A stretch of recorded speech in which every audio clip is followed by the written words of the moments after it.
কিন্তু আমার আল্লাহ বলছেন জ্ঞানী ব্যক্তির সাবজেক্ট হচ্ছে চারটা। পৃথিবীর বুকে চারটা বিষয় নিয়ে জ্ঞানী ব্যক্তি গবেষণা করবে। আর ওই গবেষণা করতে করতে গবেষণার মহাসমুদ্রে যে সে হীরের টুকরো পাবে, সেটা কি পাবে? এবং যেদিন থেকে সে জ্ঞানী হয়ে যাবে সেই দিন থেকে তার চলাফেরা, উঠা বসা সমস্ত লক্ষণগুলো চেঞ্জ হয়ে যাবে।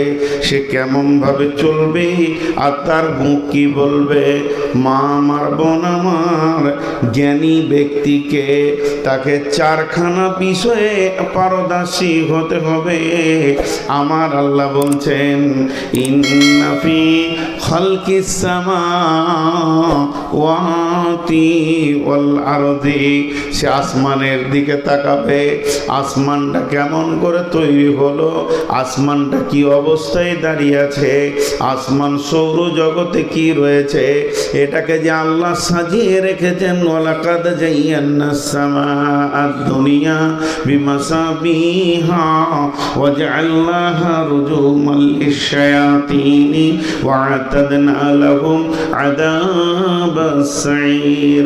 তারপরে ওয়াস-সামাওয়াতি ওয়াল আরদি, মাটি কিনে গবেষণা করবে এই জমিনটা আমার রব বানিয়েছেন, জমিনের ভিতরে কি কি মাল গোপন করা রয়েছে, আর জমিনের অবস্থান কেমন ভাবে হলো, আর জমিনই বা ধ্বংস কেমন ভাবে হবে, জমিনের গর্ভে কত দামি দামি মাল রয়েছে, এগুলোকে নিয়ে সে গবেষণা করবে। আর 3 নম্বর গবেষণা করবে ওয়াক্তিলাফিল লাইল, রাত কিভাবে সৃষ্টি হলো, রাতের পেছনে কেমন করে দিন ধরছে, দিনের পেছনে রাত ধরছে, কেউ কাউকে ধরতে পারছে না। তবে এই যে পরিবর্তন, দিবারাত্রির পরিবর্তনের অ্যাকুরেটির দিকে সে গবেষণা করবে। যখন এই চারটা জিনিসের উপরে তার গবেষণা হয়ে যাবে, আমার আল্লাহ বলছেন লিআয়াতিল লিউলিল আলবাব, আমি জ্ঞানী ব্যক্তিদের জন্য এই চারটা জায়গাতে জ্ঞান ভাণ্ডারের ধন ভাণ্ডার রেখে দিয়েছি।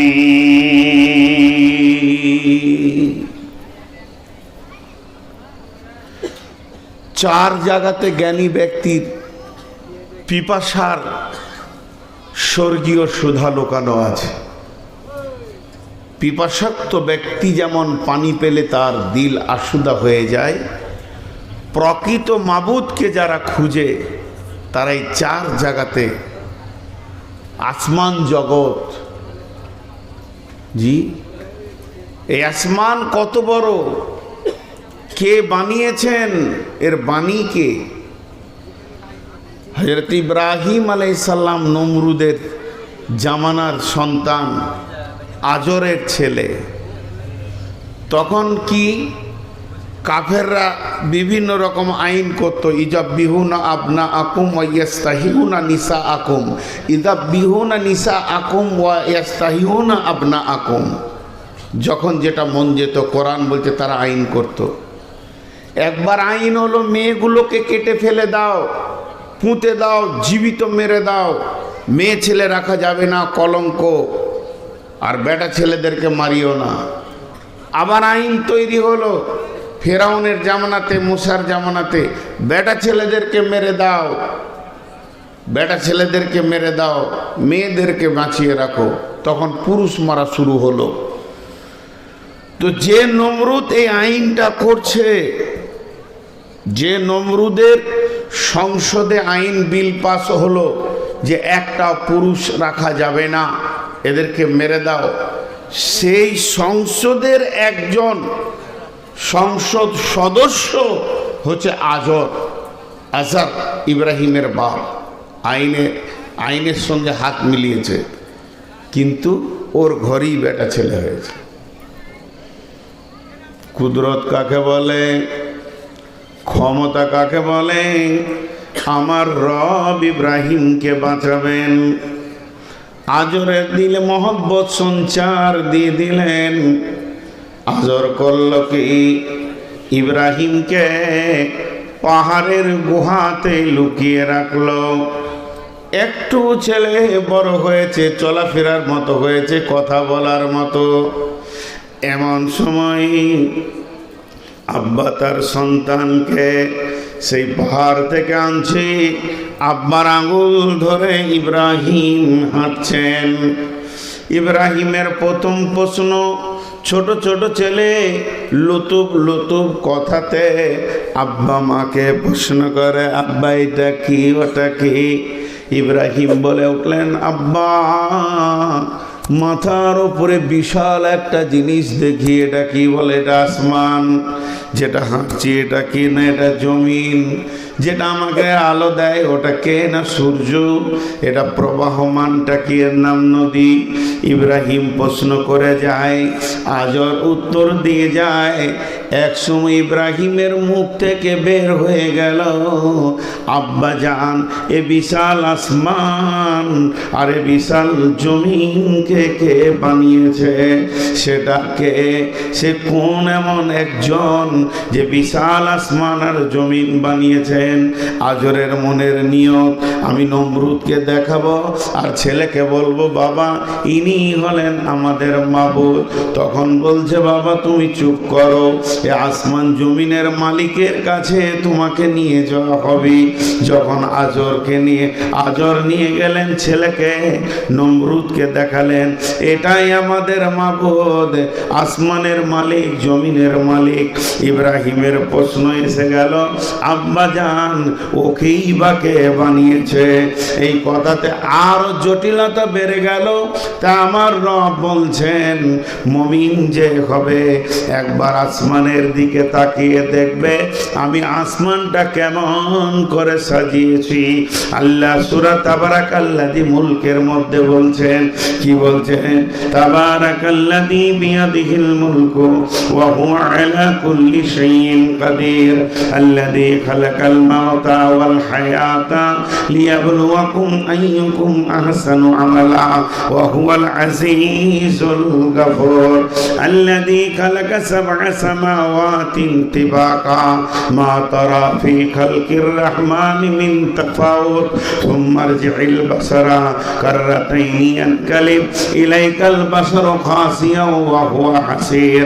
আমার রব যে সাতবক আসমানকে বানিয়েছে, আল্লাহর রহমানের সৃষ্টির ভিতরে কোনো কি তোমরা পার্থক্য দেখতে পেয়েছো? তোমরা কি তার মধ্যে কোনো ভুল পেয়েছো? কোনো কি ফাটল পেয়েছো? হে বিশ্ববাসী, তোমরা তোমাদের জ্ঞানের বহর দিয়ে চোখ দুটিকে তাকিয়ে দেখো। একবারে যদি না পারবে বারবার দেখো। সুম্মার জিল বাসারা কাররাতাইনি ইয়ানকালিব ইলাইকাল বাসার। এরপরও যদি তোমরা আবার তাকাও, রবের একটা ভুল বের করে দিতে পারো নাকি? তোমার যে দৃষ্টি শক্তি নত হয়ে তোমার কাছে ফিরে আসবে, কিন্তু আমার রবের একটা ভুল বের করতে পারবে না।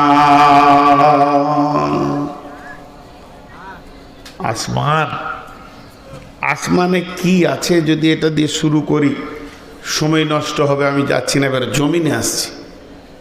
আসমান থেকে জমিনে আসছি। আসমানে কি আছে? আল্লাহ তাবারাক ওয়া তাআলা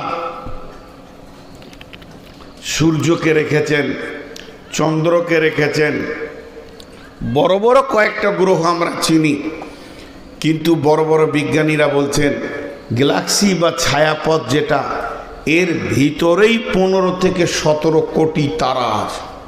দেখেন আজীব সৃষ্টি।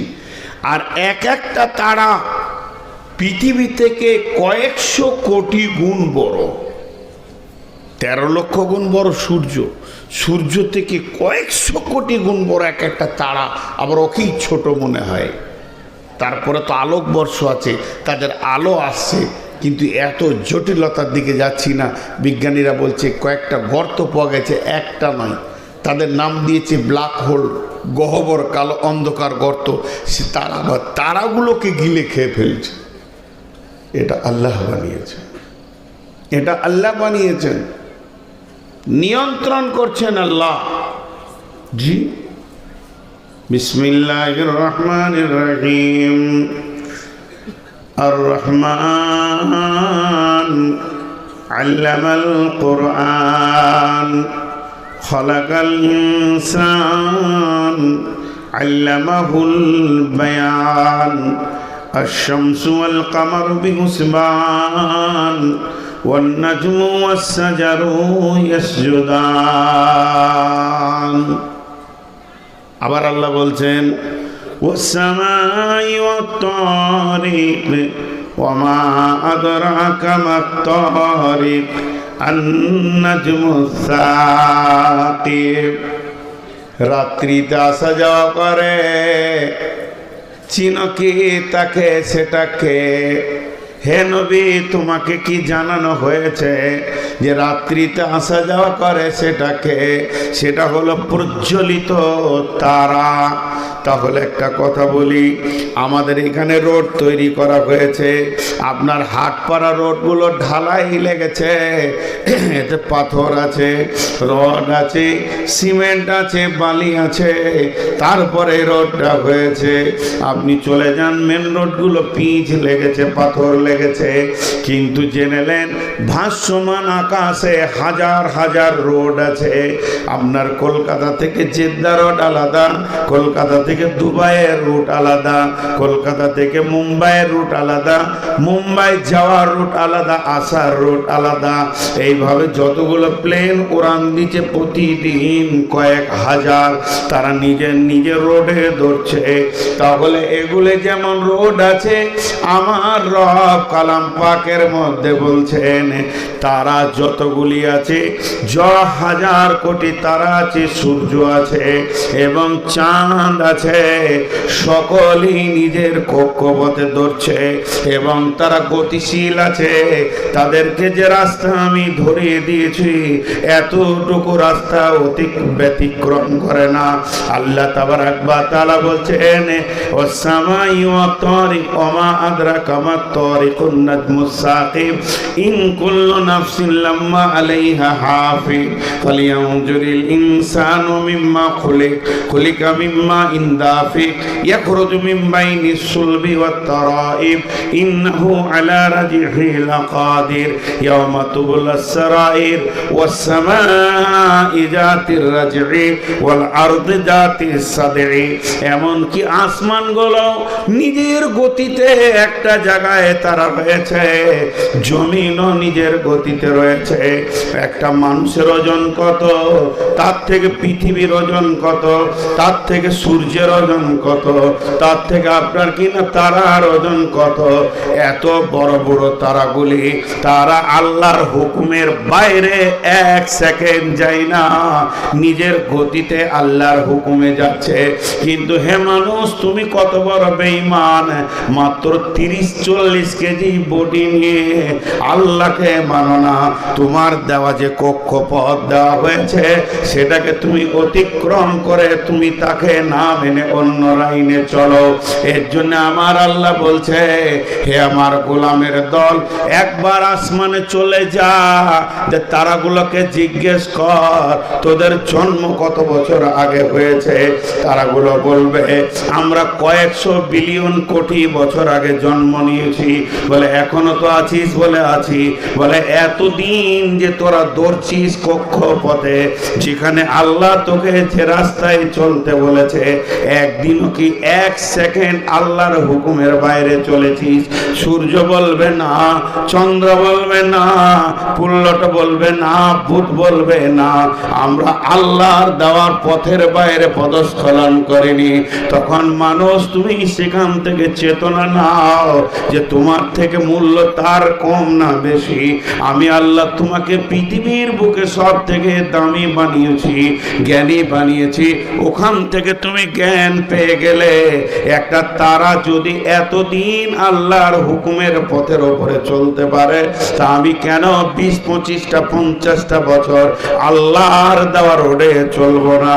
অতএব সৌর জগতে গিয়ে আল্লাহর ব্যাপারে জ্ঞান নিয়ে এসো। আরো কথা আছে, এরপরে এসো জমিনের ওপরে। জমিন কি বলবে? জমিন বলবে নিরেট ধৈর্য ধরে রয়েছি বন্ধুরে।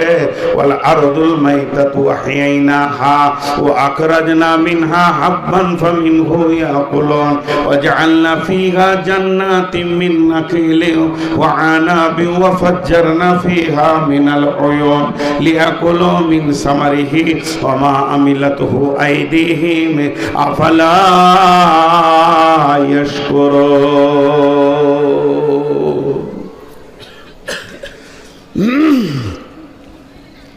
জি ভাই মা বোন আমার, পৃথিবীর সব আল্লাহর হুকুমে গতিশীল, শুধু মানুষ আল্লাহর হুকুমের বাইরে গতিশীল। জমিন প্রতি বছর মারা যায়, জমিন প্রতি বছর মারা যায়। আমার আল্লাহ বলেন ওয়াল আরদুল মাইতাতু আহইনাহা, আমি তাকে আবার জীবিত করি। ও আখরাজনা মিনহা হাব্বান ফামিনহু ইয়াকুলুন, তার থেকে আমি ফলে ফসলে জমিনকে ভরে দিই, এমন সুন্দর করে ভরে দিই। আর সেই জমিন ফলে ফুলে যখন মাটির ডালিটা ভরে যায়, তার থেকে তুমি খাও। শুধু জমিনে আমি ফসল দিই না, একই মাটিতে ফসল ফলে অম্ল তিক্ত ঝাল, সেই মাটিরই উপাদান সাদা বেগুনি লাল।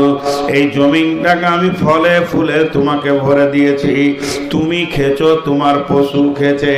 শুধু তাই নয়, একটি ভেবে দেখো, একই মাটি, মাটিটা কিন্তু দুই নয়। এমনি করে মাটিটা হাত দিয়ে দেখো কোন জিনিস দিয়ে আল্লাহ বানিয়েছেন, কতটা সোডিয়াম, কতটা ফসফরাস, কতটা আর কিছু, কতটা জোর, কতটা সার, এটাকে আল্লাহ বানিয়েছেন। এর ভিতরে আপনি যা দেবেন রিটার্ন দেবে।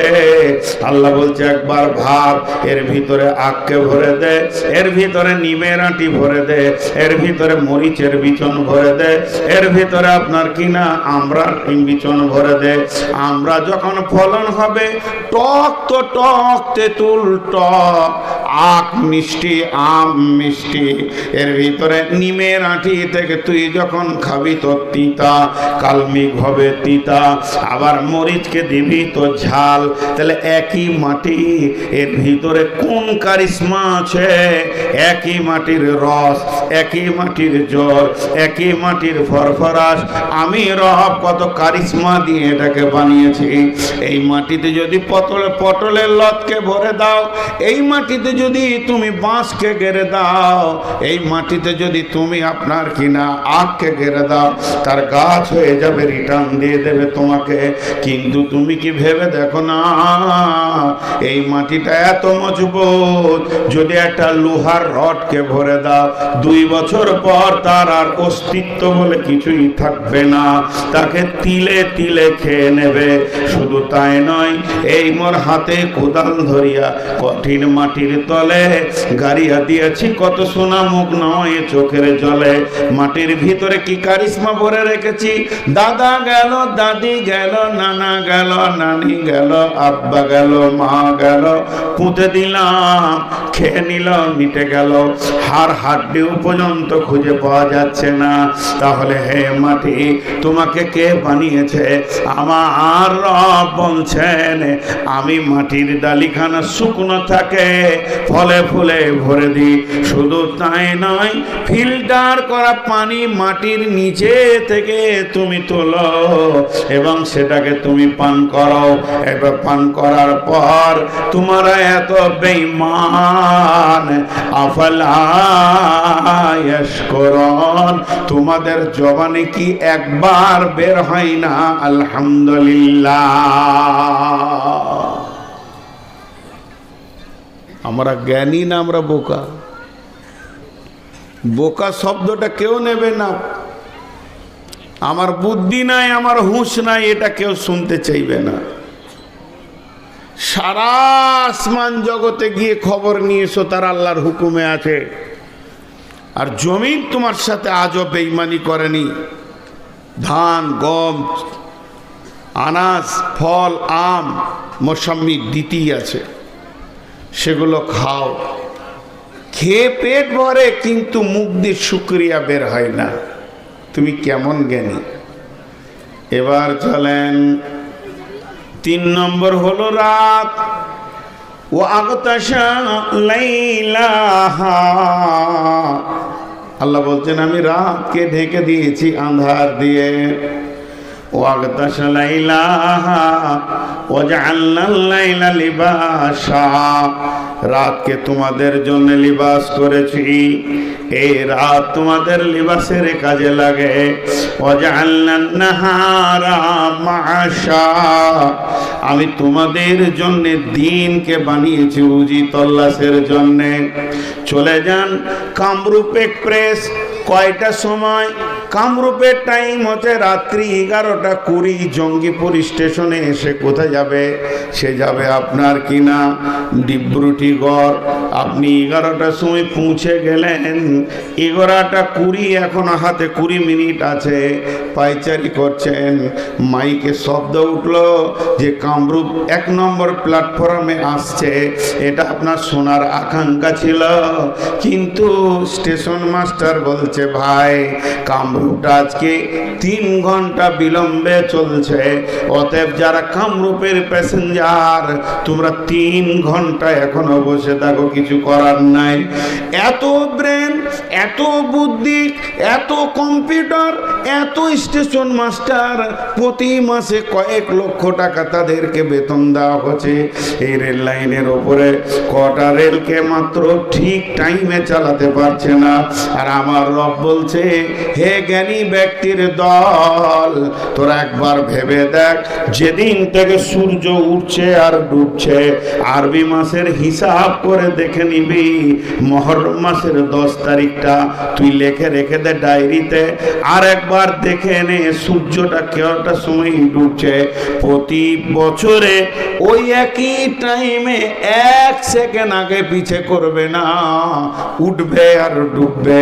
যদি আমি 3 ঘন্টা সূর্যটাকে বিলম্ব করে দিই একদিন, যে আজকে সূর্য লেটে চলছে, ঠিক টাইমে পৌঁছাবে না। হে জ্ঞানী ব্যক্তি, কখন তুমি ফ্যাক্টরি খুলবে, কখন তুমি স্কুল খুলবে, কখন তুমি কলেজ খুলবে, কখন তুমি কাজে যাবে, মাদ্রাসায় ক্লাস কখন শুরু হবে?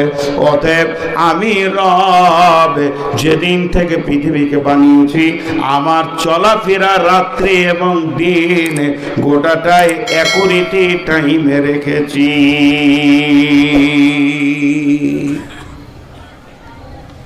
ভাইয়া এবার সাদা বটা কয়টা মোটা কথা বলো, একটু মনোযোগ। এতক্ষণ উপস্থাপনাতেই কাটিয়ে নিলাম। এই আয়াতটা আমি নিয়েছি আজকে বক্তব্যের বিষয় হিসেবে। তো জ্ঞানী ব্যক্তি যারা হবে তারা এই 4টা জিনিসকে খেয়াল করে আল্লাহকে বের করবে, আল্লাহকে বের করবে। প্রকৃত জ্ঞান হলো আল্লাহ, জ্ঞানের শুরু হলো আল্লাহ, জ্ঞানের শেষ হলো আল্লাহ। যে আল্লাহকে চিনল সে জ্ঞানী, যে আল্লাহকে চিনল না এর মতো নিরেট হত মূর্খ এ পৃথিবীতে আর কেউ নেই। এটাই হলো জ্ঞানের শেষ আর জ্ঞানের শুরু। জ্ঞানের শুরু আল্লাহ, আল্লাহ আলাস্তু বিরাব্বিকুম, সেই আলামে আরো আতে রব দিয়ে শুরু হয়েছে জ্ঞান শিক্ষা। আর আল্লাহ রসুল বলছে যখন ও পৃথিবী থেকে বিদায় নেবে তো ওকে তালকিন দাও আল্লাহর নাম, কালেমায়ে শাহাদাতের তালকিন দাও। তার মানে জ্ঞানের শুরুতেও আল্লাহ, জ্ঞানের শেষেও আল্লাহ। যে আল্লাহকে চিনল সে সব কিছু চিনল। এবার জ্ঞানী ব্যক্তি কেমন হবে একটু ইশারায় একটা উদাহরণ দিব, এছাড়া আর কোনো উদাহরণ আমি খুঁজে পাচ্ছি না বর্তমানে। একটা ছেলে বা মেয়ে, বাচ্চা ছেলে আছে দেখবেন, ওর কাজ চলাফেরা বাচ্চার মতো, কাজ চলাফেরা বাচ্চার মতো। ইশারাই বলছি, বুঝে নেবেন। ছেলেটা আস্তে আস্তে বড় হচ্ছে, ওর ভিতরে যৌন তরঙ্গ এসেছে। তরঙ্গটা এসেছে তো বলে আসেনি, পোস্টার হয়নি, প্রচার হয়নি, মাইকিং হয়নি। ছেলে হোক আর মেয়ে হোক, যখনই যৌন চেতনা এসে যাবে ওর পুরো চলাফেরা সব চেঞ্জ হয়ে যাবে, পুরো চেঞ্জ হয়ে যাবে আস্তে আস্তে। আল্লাহ তাবারাক ওয়া তাআলা বলছেন যার ভিতরে জ্ঞান ঢুকে যাবে, যে ব্যক্তিটা জ্ঞানী হয়ে যাবে, আপনার কাছে জ্ঞানী, আমার কাছে জ্ঞানী, পৃথিবীর মানুষের কাছে জ্ঞানী, এই জ্ঞানীটা নয়। যে ব্যক্তিটা আল্লাহর কাছে জ্ঞানী হবে, ওই লোকটা চলাফেরা কেমন হবে আমার রব বলছেন। তিনি কি বলছেন? আল্লাযীনা ইয়াযকুরুনাল্লাহা কিয়ামান ওয়া কুউদান ওয়া আলা জুনুবিহিম ওয়া ইয়াতাফাক্কারুনা ফী খালকিস সামাওয়াতি ওয়াল আরদি রব্বানা মা খালাকতা হাযা বাতিলান সুবহানাকা ফাকিনা আযাবান নার। বাস, এটাই হলো আজকে বক্তব্যের শুরু, আর এটাই থাকবে শেষ পর্যন্ত। জ্ঞানী ব্যক্তি যে হবে, সে আল্লাহকে স্মরণ করবে, সে কোনো সময় নিজেকে আল্লাহর জিকির থেকে, স্মরণ থেকে খালি রাখবে না। এই ভাই, তোমার মোবাইলে আলো বন্ধ করো। শেষ পর্যন্ত বলা করালো, তারপর ছাড়লো। প্রতি মুহূর্তে মনে মনে করছে এবারও বন্ধ করবে। তো খুব ধ্যানের সঙ্গে মা বোন, খুব মনোযোগ, খুব মনোযোগ। তাহলে কীরকম জিকির? জিকির দেখেন বেদাতিরা কেমন করে, ইল্লাল্লাহ ইল্লাল্লাহ ইল্লাল্লাহ। জি না, এটা জিকির নয়। জিকির মানে হচ্ছে স্মরণ। সেই স্মরণটা কত রকম হতে পারে, জিকিরের কত মূল্য এবার বুঝতে পারবেন। একটার পর একটা লাইন দিয়ে বলবো, সিরিয়ালওয়াইজ বলবো, খুব মনোযোগ, উঠবেন না। বহুদিন পর এই বক্তব্যটা ধরেছি এবং হৃদয় দিয়ে বলতে চাইছি। আমি জানছি এর কত গভীরতা আছে, কিছুক্ষণ পর আপনারাই টেস্ট পাবেন। আল্লাহ তাবারক ওয়া তাআলা বলছেন, জিকির কি করে, কি লাভ করে? আলা বিযিকিরিল্লাহি তাতমাইন্নুল কুলুব। একটা আপনাদেরকে মারেফাতের উদাহরণ দিচ্ছি, শুনেলেন। একটা হলো ঘোড়া, আর একটা হলো প্যাসেঞ্জার। ঘোড়াটা হলো সওয়ারি, আর যে চেপে আছে সে হলো সওয়ার। আরেকবার বলছি, এটা মারেফাতের তত্ত্ব, শরীয়ত, তরিকত, হাকিকাত, মারিফাত, তান্ত্রিক, তামাসিক, যান্ত্রিক, রাজসিক। কথাটা কত মজবুত দেখেন। ঘোড়াটা হলো সওয়ারি, আর যে চেপে আছে সে হলো সওয়ার। ঘোড়াটাকে ভালো ভালো খেতে দিচ্ছেন, তাকে ছোলা দিচ্ছেন, বাদাম দিচ্ছেন, ভুসি দিচ্ছেন, তাকে আপনার কিনা কাবলিক চানা খাওয়াচ্ছেন। এতটুকু টাইমে খাবার তার বন্ধ নাই, তার চিকিৎসা হচ্ছে, তাকে প্রতিদিন আপনার কিনা সকালে মর্নিং ওয়াক করাচ্ছেন। এবার ঘোড়াটা হৃষ্টপুষ্ট হয়ে কলকাতা ইডেন গার্ডেনের যেমন গেরিলা যুদ্ধের সৈন্যদের কাছে রয়েছে, ওই ঘোড়াগুলোর মতো হয়েছে।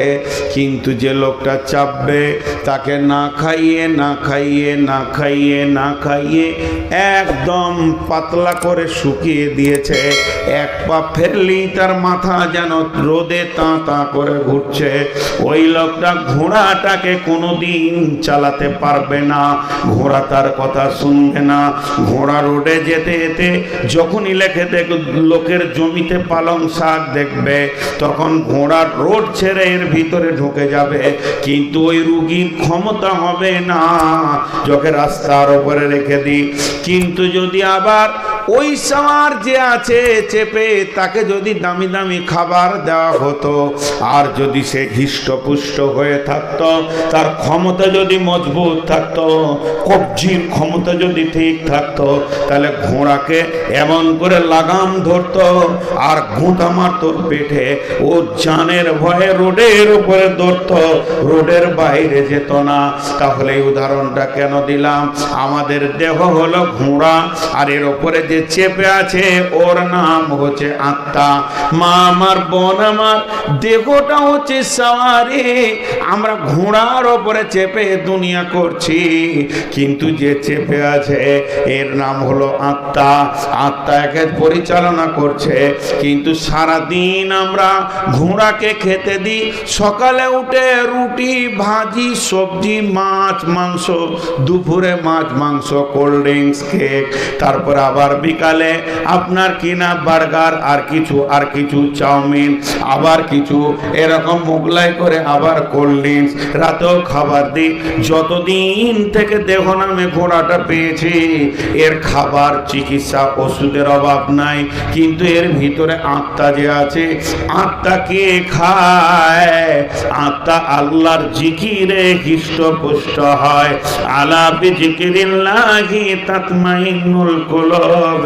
তুমি যত আল্লাহর জিকির করবে তত তোমার আত্মার শক্তি বাড়বে। আমরা আত্মাকে না খাইয়ে একে এত দুর্বল করে দিয়েছি, ঘোড়া দৌড়ছে গুনহার দিকে, আত্মা তাকে টেনে আনতে পারছে না। কিন্তু আমাদের যদি আত্মা মজবুত থাকতো, আত্মার খাবার যদি ঠিক টাইমে পৌঁছে যেত, তাহলে দেহ আর গুনার দিকে দৌড়তে পারতো না। অতএব আমাদের কাছ থেকে জিকির চলে গেছে, আল্লাহর নামের স্মরণ চলে গেছি।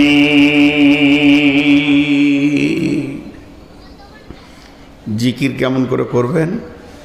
গোল করে বসে যাবেন 20-50 জন, আর একজনা বলবে লা ইলাহা ইল্লাল্লাহ ইল্লাল্লাহ। তাহিরিকে তো দেখতে পেয়েছেন, এছাড়া কিছুই জানে না। কয়েকটা জায়গায় আমরা বাংলাদেশে যাই, ও হানফি তো এক জায়গায় হয় না, অতি ওর দাম কত।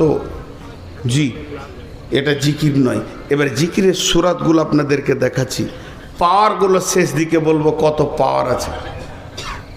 ভাইরা আমার, আপনাকে হুকুম করা মানে গুনাহ। এটা একটা জিকির, এটা গোটাটাই একটা জিকির। আল্লাহ কোরআনে বলেছেন বিসমিল্লাহ। সকলে একবার জোরে বলি, এটাও তো জিকির। বিসমিল্লাহির রহমানির রহিম। আপনারা বলেছেন না, আমি মিথ্যা বলিনি, না বললাম তো মিথ্যা বলিনি। এতগুলো লোক বিসমিল্লাহ বলবেন, এটা তো জিকির। ইসমে আজম কাকে বলে? ইসমে আজম কাকে বলে? আমি আছি, কেন বিয়ে পড়াবে? ও বাড়িতে খুঁজছিল, তাই ভালো। যারে বাপ আর খুঁজতে হবে না। আব্দুর রাকিব কে আছে? যাও গো, খুঁজছে রে বাবা। আজীব ব্যাপার। গতকালকে আবার বলছে মাইকে বলে দেন তো অমুকের স্ত্রী অমুকে খুঁজছে। না, এগুলো কি মাইকে বলে রে বা? এত রাতে বউ স্বামীকে খুঁজছে, কত ভেজাল আছে।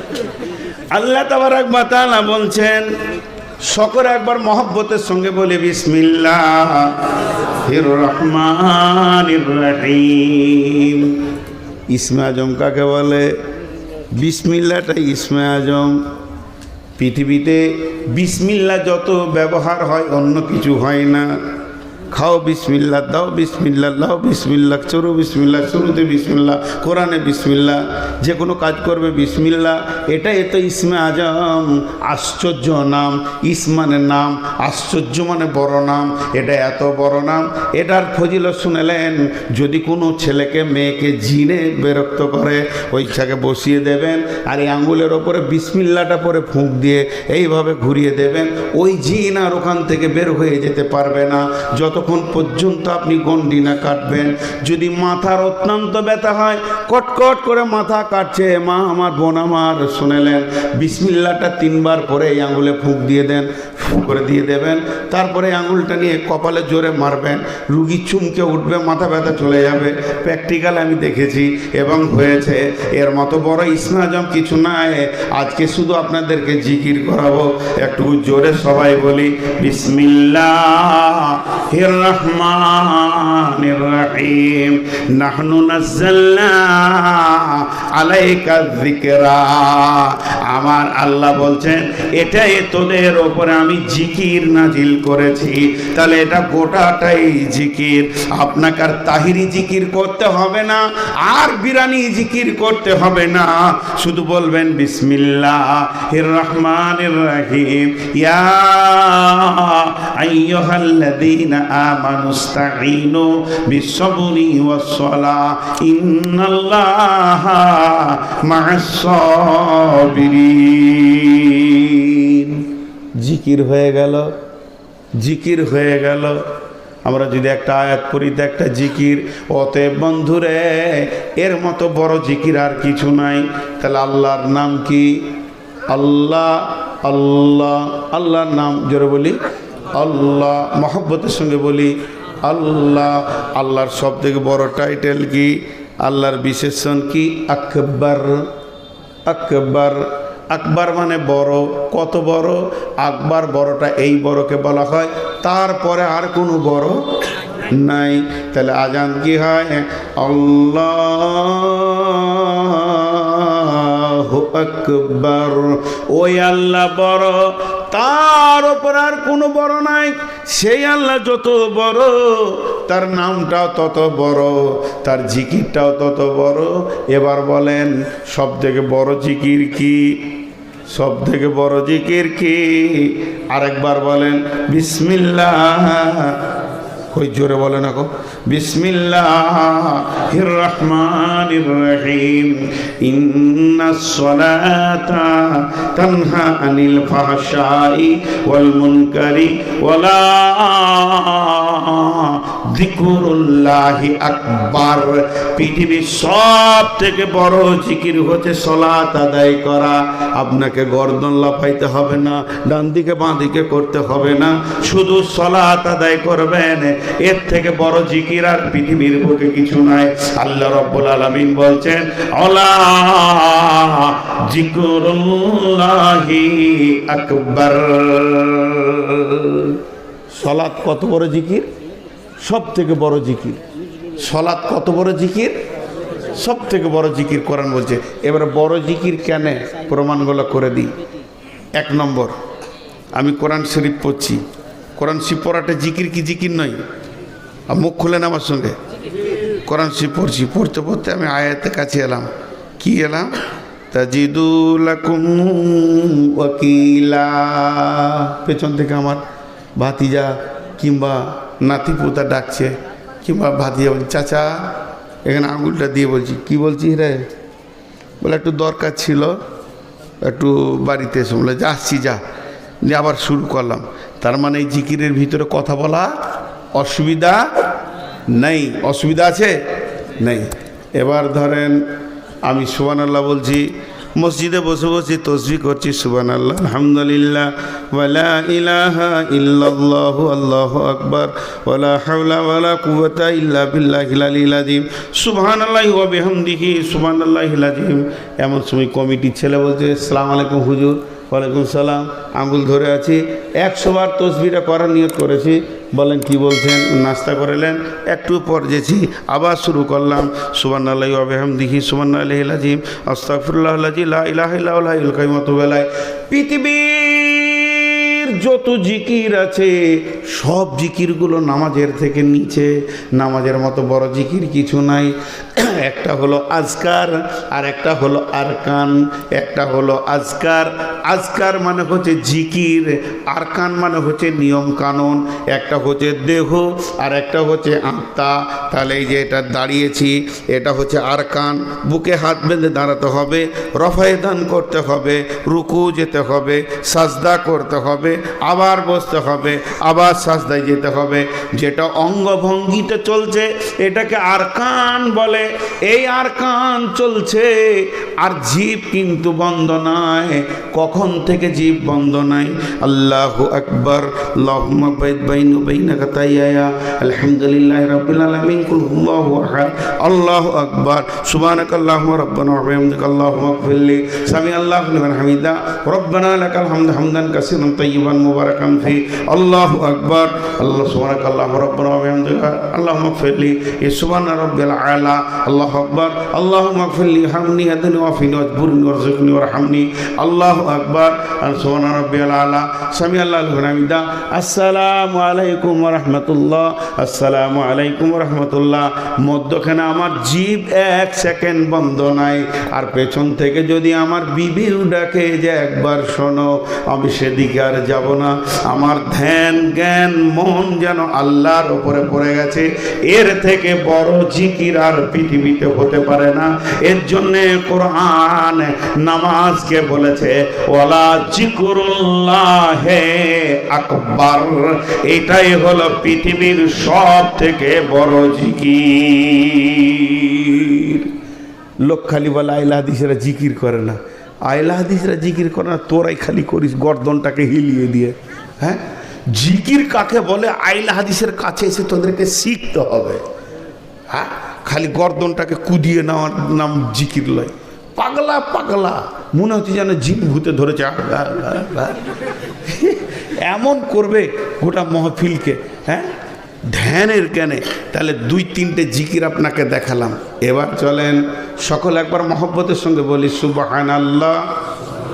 আর একটু জোরে বলবো সুবহানাল্লাহ, আলহামদুলিল্লাহ, ওয়ালা ইলাহা ইল্লাল্লাহু, আল্লাহু আকবার। এটা একবার বিশেষ করে আপনাদেরকে ওজিফা দিচ্ছি, রাত্রিতে শোয়ার আগে অন্তত ইস্তেগফার অন্তত 10 বার 20 বার পড়বেন। বিশ্ব নবী যিনি মাসুম, যেনার আগের গুনাহ মাপ পিছের গুনাহ মাপ, যিনি নবীদের নবী, এই রকম ব্যক্তিটা কম বেশি প্রতিদিন 100 বার সকালে সন্ধ্যায় 100 বার ইস্তেগফার পড়তেন। আস্তাগফিরুল্লাহ আল্লাযী, জোরে বলি আস্তাগফিরুল্লাহ আল্লাযী লা ইলাহা ইল্লা হুয়াল হাইয়ুল কাইয়্যুম ওয়া তুবু ইলাইহি। আল্লাহ তাবারাক ওয়া তাআলা কি বলছেন যে ফাযকুরুনি আযকুরুকুম ওয়াশকুরুলি ওয়ালা তাকফুরুন। বিশ্ববাসীরে, তোরা আমাকে স্মরণ কর, তাহলে আমিও তোদেরকে স্মরণ করব। আর একটা কাজ করবি, যে হালাতে তোদেরকে রেখেছি এদের ওপরই সন্তুষ্ট থাকবি, শুকর করবি। ওয়ালা তাকফুরুন, খবরদার আমার বিরুদ্ধে কথা বলবি না। দেখেন, এখন একটা কথা আপনাদেরকে জিজ্ঞেস করি। জিকির যারা জিকির বেশি করে, বড় বড় পীর আউলিয়া গাউস কুতুব আবদাল, বড় বড় আলিম ওলামা, তাদের মত হচ্ছে জিকিরের একটা ধ্যান আছে। পশ্চিম মুখে বসলাম, উজুর হালাতে বসলাম, এগুলো ফরজ নয়, মানে ওদের কাটিংটা বলছি। তারপরে ধ্যানের সঙ্গে আল্লাহকে সামনে রেখে আমি গুনাহগার, ইস্তেগফার পড়ছি আল্লাহকে সামনে রেখে। আর প্রত্যেকটি আমলের নিয়ত আছে, ইন্নামাল আমালু বিন্নিয়াত। তা আমাকে প্রত্যেকটি আমল আল্লাহর সন্তুষ্টির উদ্দেশ্যে করতে হবে। দেবে শুরু করলাম আস্তাগফিরুল্লাহাল্লাযী লা ইলাহা ইল্লা হুয়াল হাইয়ুল কাইয়্যুম ওয়া তুবু ইলাইহি। আস্তাগফিরুল্লাহাল্লাযী লা ইলাহা ইল্লা হুয়াল হাইয়ুল কাইয়্যুম ওয়া তুবু ইলাইহি। জিকির করার সময় যেন 2টি চোখে পানি বয়। বিশ্বনবী বলছেন ওয়ারাজুলুন যাকারাল্লাহ খালিয়ান ফাফাজাত আইনাহু, ওই লোকটা আল্লাহর রহমতের ছায়াতে জায়গা পাবে। গভীর রাত্রিতে চোখ দিয়ে গড়গড় করে পানি আসছে আর আল্লাহর কাছে তাসবিহ করছি। কিন্তু নামাজটা কেমন? হাজি ভাই, একবার দাঁড়াও, একবার রুকু করো, আবার ওরো, আবার সাজদা করো, আবার উঠো, আবার দাঁড়াও, এ তো ধ্যান আসবে না। আবার আল্লাহ ওইটা কি বলছে? বড় জিকির। আজীব ব্যাপার। আল্লাহ ওইটা কি বড় বলছে? উঠা বসাটাকে, চুপ করে থাকাটা নয়। আজি দেবী মসজিদের কোণে চুপ করে বসতে আমরা বলতাম আস্তাগফিরুল্লাহ আস্তাগফিরুল্লাহ আস্তাগফিরুল্লাহ। তো মনে হচ্ছে এটাই বেশি ভালো, আর এটা আল্লাহ ভালো বলছে। কেন বলছেন? তার একটা কারণ মুফাসসিররা বলছেন। কি বলছেন? যে একটা ছেলে ইংরেজি জানে, একটা ছেলে হিন্দি জানে, একটা ছেলে বাংলা জানে, একটা ছেলে আরবি জানে, চারটা ছেলে চারটা জানে, আর একটা ছেলে আছে ও চারটা ভাষা জানে। দাম কার বেশি হলো? যে চারটাই জানে তার দাম বেশি। সারা পৃথিবীর যত বৃক্ষ আছে আমার আল্লাহকে ডাকে, তারা দাঁড়িয়ে দাঁড়িয়ে ডাকে। যত চতুষ্পর প্রাণী আছে রুকুর হালাতে ডাকে, যত বুকে হাঁটা প্রাণী আছে সাজদার হালাতে ডাকে, যত পাহাড় পর্বত আছে তাসাহুদের হালাতে আল্লাহকে ডাকে। তার মানে নামাজটাকে এমন পেটেনে বানানো হয়েছে যত রকম প্রাণী যত রকমভাবে আল্লাহকে ডাকে, এই আশরাফুল মাখলুকাত একাই অত রকমভাবে ডাকে। কঠিন কিয়ামতের দিনে এদের নামাজকে যখন দেখানো হবে অন্য সব প্রাণীরা মাথা নত করবে, এ আল্লাহ তুমি আশ্চর্য মাখলুক বানিয়েছো, আমরা যত রকম ভাবে ডেকেছি এই মানব প্রাণী আমাদের সব রকম ভাবেই ডেকে নিয়েছেন। এর জন্য আল্লাহ তাবারাক ওয়া তাআলা বলছেন আল্লাযীনা ইয়াযকুরুনাল্লাহা কিয়ামান ওয়া কুউদান ওয়া আলা জুনুবিহিম ওয়া ইয়াতাফাক্কারুনা ফী খালকিস সামাওয়াতি ওয়াল আরদি রব্বানা মা খালাকতা হাযা বাতিলান সুবহানাকা ফাকিনা আযাবান নার। যত রকম প্রাণী যত রকম ডাকে আমার আল্লাহর আশরাফুল মাখলুকাত একাই অত রকম ডাকে। শুধু ডাকে না, এরা চোখের পানিতে রবকে ডাকে। এর জন্য আমার আল্লাহ বলেছেন ইন্নাস সালাতা তানহা আনিল ফাহশাই ওয়াল মুনকারি ওয়ালা যিকরুল্লাহি আকবার। সব থেকে বড় জিকির হচ্ছে নামাজ আদায় করা। জি, এরপরে কি বসে জিকির করা যায় না? আঙ্গুলে জিকির করো এইভাবে, এইগুলো আঙ্গুলগুলো নূরে ঝকমক করবে, সাক্ষী দেবে যে আল্লাহর পবিত্র নাম নিয়েছে। এইভাবে সুবহানাল্লাহ সুবহানাল্লাহ সুবহানাল্লাহ সুবহানাল্লাহ সুবহানাল্লাহ সুবহানাল্লাহ সুবহানাল্লাহ সুবহানাল্লাহ সুবহানাল্লাহ সুবহানাল্লাহ সুবহানাল্লাহ সুবহানাল্লাহ সুবহানাল্লাহ সুবহানাল্লাহ সুবহানাল্লাহ। প্রতিটি নামাজের পর 33 বার করে পড়ো, শোয়ার আগেও পড়া যায় প্রত্যেকটি আল্লাহ আকবার আলহামদুলিল্লাহ 33। এরপরে তুমি দোয়া পড়ো। আল্লাহ তাবারাক ওয়া তাআলা আমাদেরকে কত রকম জিকির দিয়েছেন। এর জন্য আমার আল্লাহ বলতেন ফাযকুরুনি, তোরা আমাকে ডাক, আযকুরুকুম, তাহলে আমি রব তোদেরকে ডাকবো, ওয়াশকুরুলি ওয়ালা তাকফুরুন, গোলাম রে যেমন হালাতে তোদেরকে রেখে দিব ওর উপরে শুকরিয়া করবি, খবরদার কুফরি করবি না। একটা প্র্যাকটিক্যাল করব, একটু বিরক্ত করব আপনাদেরকে, আর প্র্যাকটিক্যাল হলেই বিরক্ত লাগবে, কিন্তু প্র্যাকটিক্যালের পরে সঙ্গে সঙ্গে আমি জিজ্ঞেস করব যে কেমন লাগলো।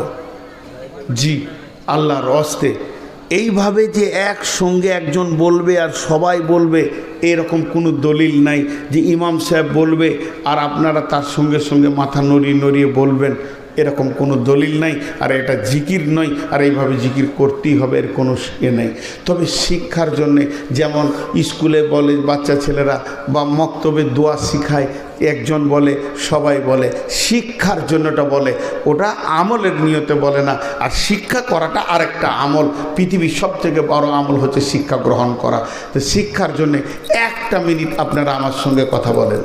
সুবহানাল্লাহ আলহামদুলিল্লাহ ওয়ালা ইলাহা, জোরে বলেন, ওয়ালা ইলাহা ইল্লাল্লাহ আস্তাগফিরুল্লাহ আল্লাযী লা ইলাহা ইল্লা হুয়াল হাইয়ুল কাইয়ুম ওয়া তুবু ইলাইহি। একটু জোরে বলেন আস্তাগফিরুল্লাহাল্লাযী লা ইলাহা ইল্লা হুয়াল হাইয়ুল কাইয়ুম ওয়া তুবু ইলাইহি।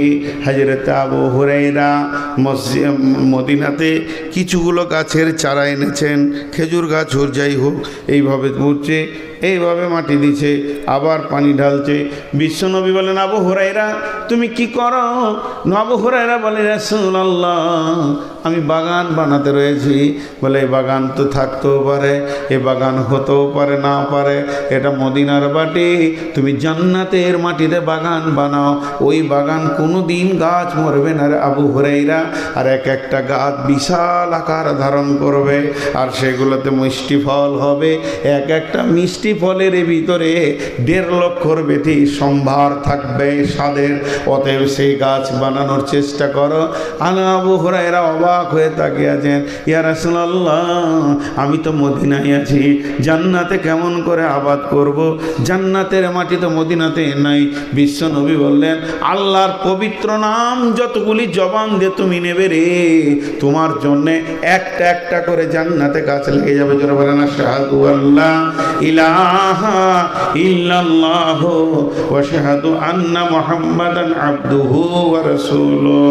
বিশ্ব নবী বলে, গোলাম উম্মত রে, যদি তুমি গুনাহ করতে করতে আকাশকে ছুঁয়ে দাও, সমুদ্রের ফানা বরাবর হয়ে যায়, আর মরুভূমির যত বালি আছে এতগুলো যদি তোমার দ্বারা গুনাহ হয়ে যায়, আর খালেস নিয়তে যদি সাইয়্যিদুল ইস্তিগফার একবার করে নিতে পারো, তোমার রব তার মেহেরবানিতে সেগুলো মাফ করে দেবেন। একবার মহব্বতের সঙ্গে বলি আস্তাগফিরুল্লাহ আল্লাযী লা ইলাহা ইল্লা হুয়াল হাইয়ুল কাইয়ুম ওয়া তুবু ইলাইহি। বন্ধুরা আমার, এই যে জিকিরগুলো আমরা যদি একদম একা ফজর বেলায়, ফজরের পরে কোনো সুন্নত নামাজ নাই, মসজিদ থেকে হুটুচুটি করে বের হব না, অন্তত আধা ঘন্টা তেলাওয়াত জিকিরে কাটিয়ে নেব, আসর পরেও তেলাওয়াত জিকিরে কাটিয়ে নেব, তাহলে আমার আত্মা মজবুত হবে। কোরআন বলছেন, আলা বিযিকিরিল্লাহি তাতমাইন্নুল কুলুব, যখন তুমি জিকির করবে তোমার দিল প্রশান্তি পাবে, আর দিলের যখন প্রশান্তি হবে সমস্ত কাজে তখন স্বতঃস্ফূর্ততা আসবে, এবং নামাজে ধ্যানে জ্ঞানে আল্লাহর সাথে কথা বলা হবে। আল্লাহ তাবারাক ওয়া তাআলা তাই বলেছেন, ফাযকুরুনি, তোরা আমাকে স্মরণ কর। আমরা আল্লাহকে যখন স্মরণ করব, আমার রব তখন আমাদেরকে স্মরণ করবেন। আযকুরুকুম, আমাদেরকে তিনি স্মরণ করবেন।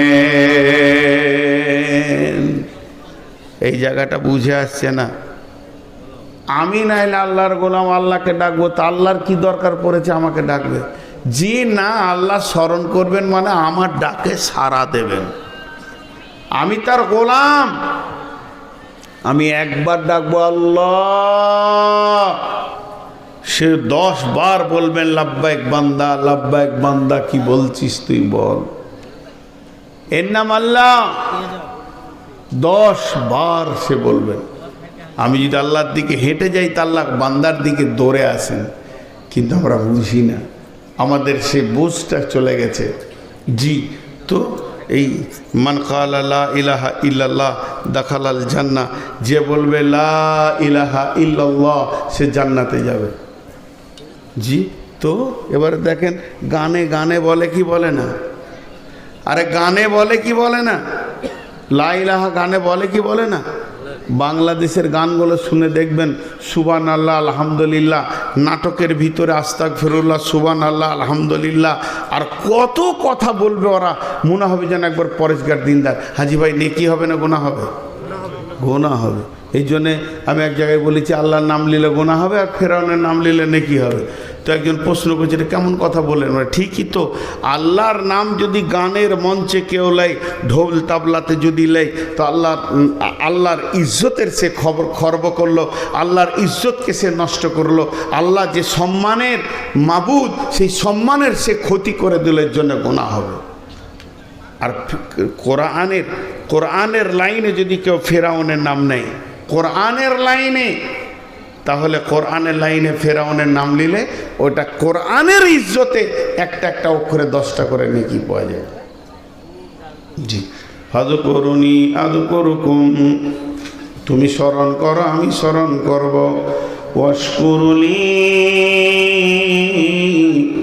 ওয়ালা তাকফুরুন, গোলাম রে তোমাকে আমি যে হালাতে রাখবো ওই হালাতেই তুমি শুকরিয়া করে নিও, আমার সঙ্গে কুফরি করিও না। আল্লাহ কাউকে গরিব রেখেছে, কেউ হেঁটে যাবে, কেউ প্লেনে যাবে, কেউ গাড়িতে যাবে, কেউ দৌড়বে, যার যেমন আল্লাহ পৃথিবীতে দিয়েছে অর্থ। কাউকে আল্লাহ ল্যাংড়া বানিয়েছেন, কাউকে আল্লাহ আন্ধা বানিয়েছেন, কাউকে আল্লাহ খোঁড়া বানিয়েছেন। আল্লাহকে যেমন ভালো লেগেছেন ওই রকম বানিয়েছেন। তো আল্লাহর বানানোটা তাকে গ্রহণ করে নিতে হবে। ওয়াশকুরুলি ওয়ালা তাকফুরুন, যে হালাতে আল্লাহ তোমাকে রাখবে ওই হালাতেই তুমি শুকরিয়া করে নাও, খবরদার তোমরা কুফরি করিও না। এখন দু একটি কথা বলবো। হাজি ভাই, আপনারা বুঝে উত্তর দেন। এই নাকটাকে বন্ধ করে দিও, মুখটাকে স্যালুশন দিয়ে দিলাম, যে একদম নাক আর মুখ যদি বন্ধ করে দেওয়া হয় ওই লোক বেঁচে থাকবে? কদিন থাকবে? একদিনও থাকবে না। আচ্ছা, নাক মুখ বন্ধ করে দেওয়ার পর যদি আল্লাহকে ডাকে তাও বাঁচবে?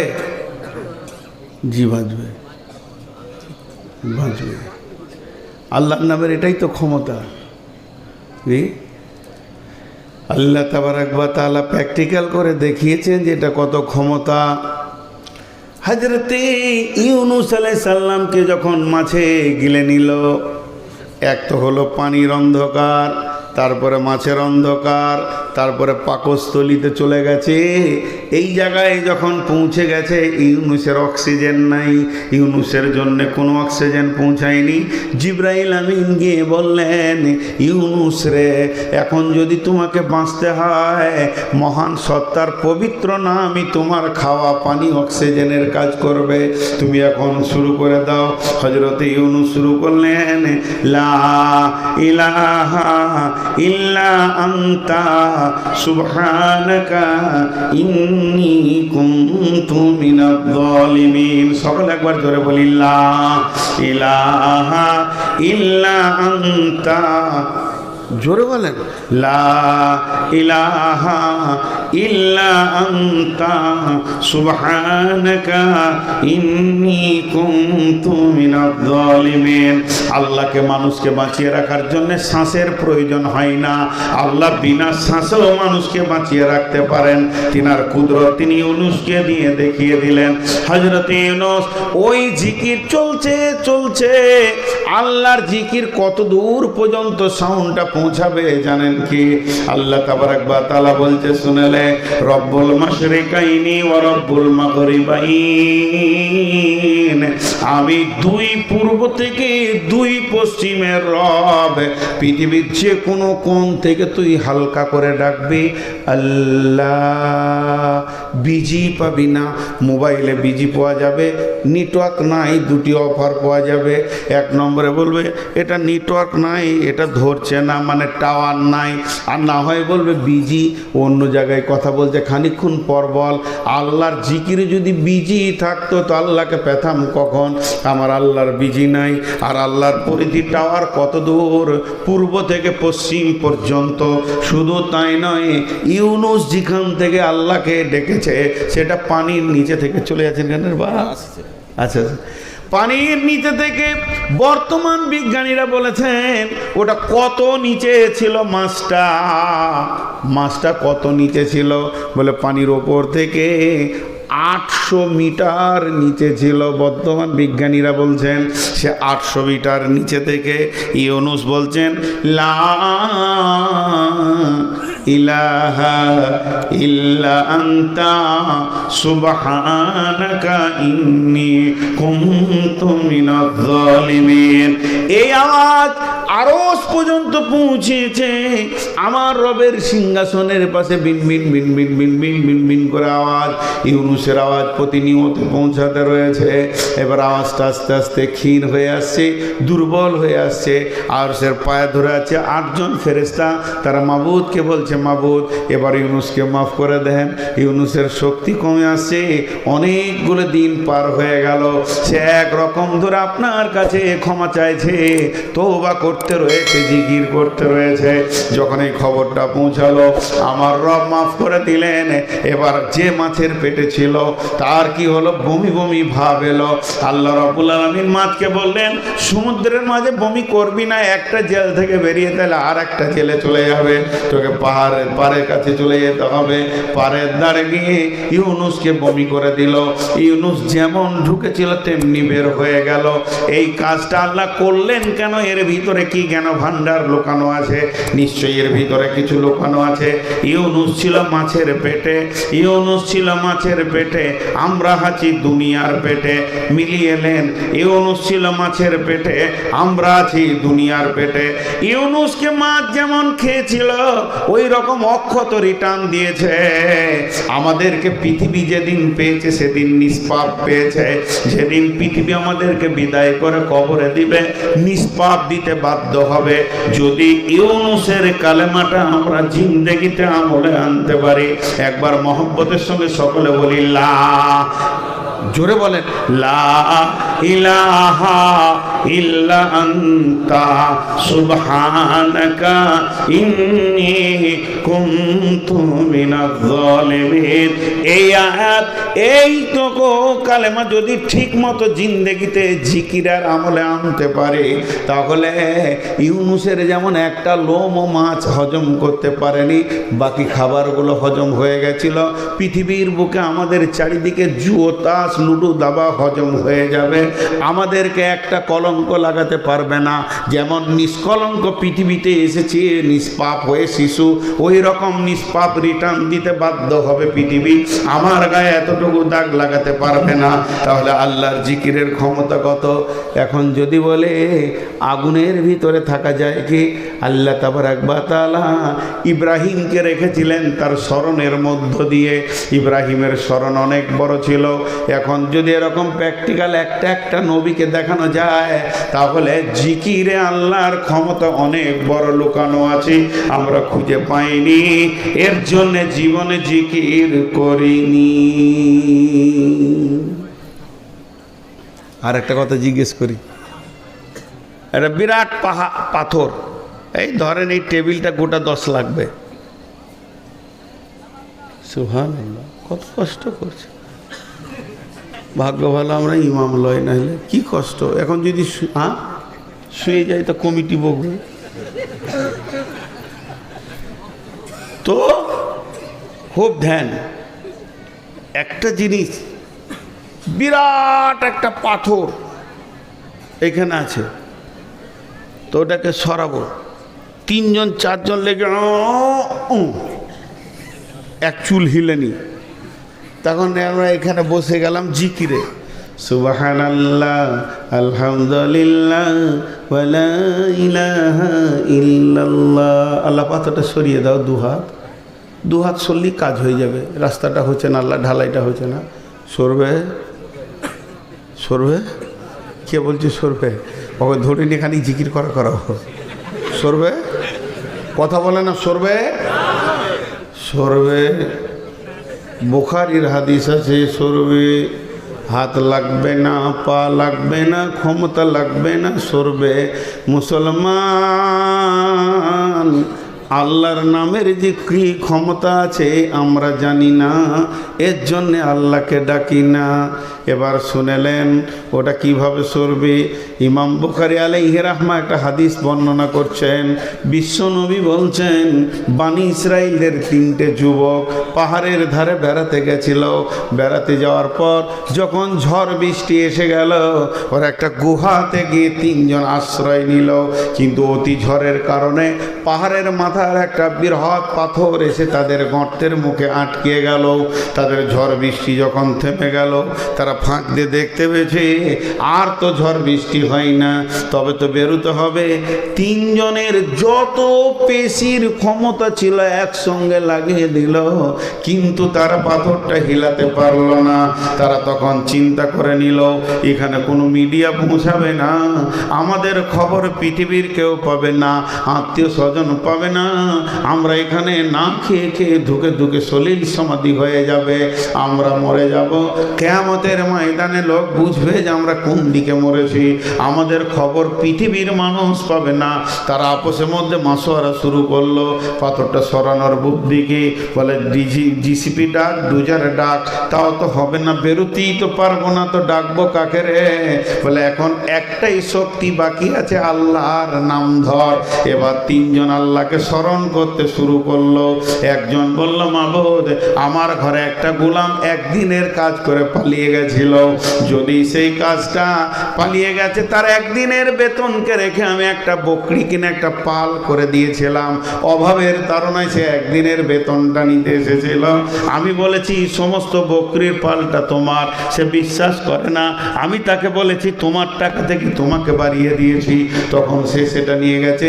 মাবুদ রে, তোমাকে স্মরণ করছি, এটা যদি তোমার জন্য করে থাকি তাহলে পাথরটা সরিয়ে দাও। হালকা সরে গেল, মুখের কথা শুধু আল্লাহকে স্মরণ। দ্বিতীয়জন বলল, মাবুদ, আমার চাচাতো বোনটা দেখতে বড় সুন্দর ছিল, সুন্দরী ছিল। কি খুঁজছে? মোবাইল।